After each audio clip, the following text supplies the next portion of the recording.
So this is the latest update on the Liverpool Overhead Railway project, and this is the route which Bob has been working on. This is the just the lead up from Seaforth Litherland, right at the north end of the route where it joined the Lancashire and Yorkshire Railway, and the train is coming into what will be Seaforth Sands station.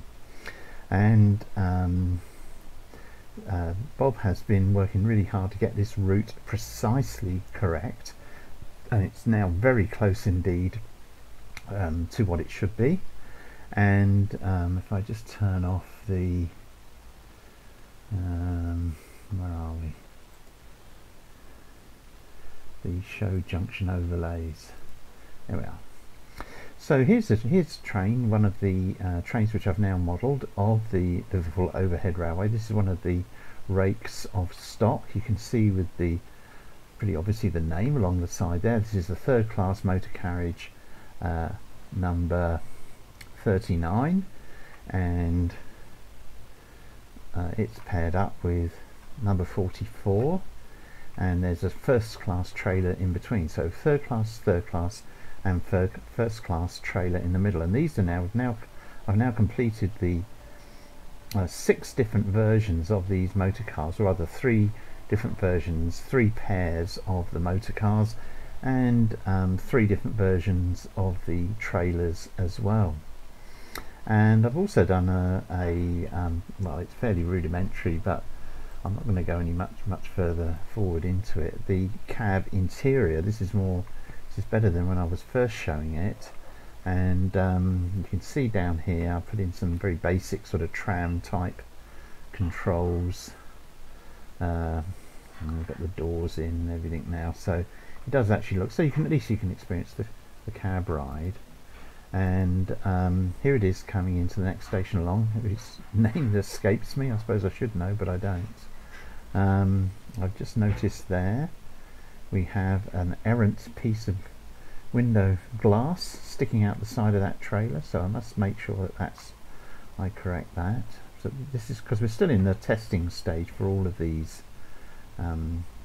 types of rolling stock, and I'm not sure if we've got any other.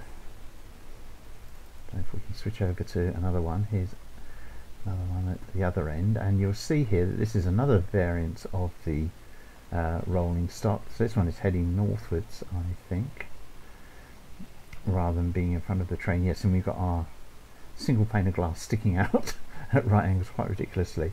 But you'll see here that it's actually a different rake. This one has the ventilators along the side, and there is a ventilator a version of the trailer as well. This is the third version actually of the trailer without either the lettering or the ventilator section. And you can see there that the rolling stock is now much further forward, much more finished than we were using Great Western Railway diesel rail cars on it just to try it out. And we've also been working on the viaduct itself. It doesn't look as if there's much changed, but there is actually quite a considerable change, because I discovered that, rather we discovered by just looking at it, this by the way is just one of Andy 06's stations, invisible stations there with just some platform floating in mid-air, because that's the next bit that's going to be done. So we've got effectively we've now got 9 different vehicles of the standard, or reasonably standard type of the Liverpool Overhead Railway that can be run, and this is operating on a session which Bob has created at the moment, and you'll see that it runs pretty straightforwardly. Maximum speed 30 miles an hour, and they used to click along fairly quickly as electric vehicles. So let's now go into free roaming view, and we can see just left the session running. The different stations are still pretty much as they were before, but what I'm going to do now is I'm just going to minimize this a moment. Let's jump back into chase view. There we are, and just minimize this, bring up Gmax. This is the standard Trainz plugin for Gmax. There we are, and this is where I'm working at. This is what I'm working on at the moment. I just enlarge this a moment, and you'll see here that I'm beginning to reproduce. I unhide everything. You'll see that this is the first station, the standard straight station. So this is acting, this will be an industry producing passengers, and these are all the passenger attachment points here. These are the track attachment points, and there's a viaduct attachment one. I'm just beginning to bring in the on the platforms there. If I just hide this, you can just about see it. It's very sort of dark wood with some sort of, I think, creosoted or tarmac at different times of its history, and you can see this has got greater width here. Like, I've started making the greater width to allow for the 10-foot wide platforms, and this will be a standard straight station. If I just go into that, you'll see that I'll just bring up Windows Photo Viewer. Here we are. This is Clarendon Dock station, and this is what I'm using as a standard straight station. So that's that fencing, as you can see here. Just making a start on the fencing there, and this shelter, the fencing, let's go to the next station picture there. There's Canada Dock nearer the exit. There's these little huts got to be built, and then there's an exterior. So that's that width that you can see that I've done over here. Just begin to see the curve of that. I've actually had to adjust it very slightly. It really will be only the rivet counters that will notice, but this is the standard station. So, and then I've got the staircase to bring it down, and then underneath you can see here are the tracks of the Liverpool freight lines, and there's a freight line running across the cobbles there. These three photographs, by the way, were supplied by the Liverpool Museum, and I'm very grateful to them because they're lovely images to work from. There's not many to use, unfortunately, for recreating the Liverpool overhead. Let's just go back to see what's happening. Here we are. But it gives you an idea, gives us enough information just to get that done. So normally there's this double row, you can see there, of the viaduct supports. Here there'll be quadruple, 4 rows of supporting the platforms. At the moment we're using the default passenger set. I'd like to be able to use passengers that were suitable for the 1920s, and Bob agrees with me there, that thinks it would be a very good idea to have that. But just how far we can get away with that, I'm not sure yet. The earlier passenger set Victorian figures are really that Victorian, and although this was constructed in 1893, those passengers are probably a little are not quite correct for the period. We're aiming for about 1920. So really what we want is a passenger set filled with dockers, dock labourers, other types of labourers, maybe the odd clerk, bowler hatted foreman. Not many women in the set, because I don't think I think this was mainly an industrial line, and although women had worked in the factories, of course, and indeed I presume on the docks during the First World War, by the time we're modelling this, I think most women had been driven back into the house and out of the jobs that the men were then received back. I'm just looking here to see if we actually get to a point where, let's see how far the other train has got. Here we are. Presumably they will pass each other at some stage. Let's have a look, free roaming view. And what Bob has done here, by the way, as you can see, this is the outline of all the docks. My intention is certainly to recreate these to a large extent.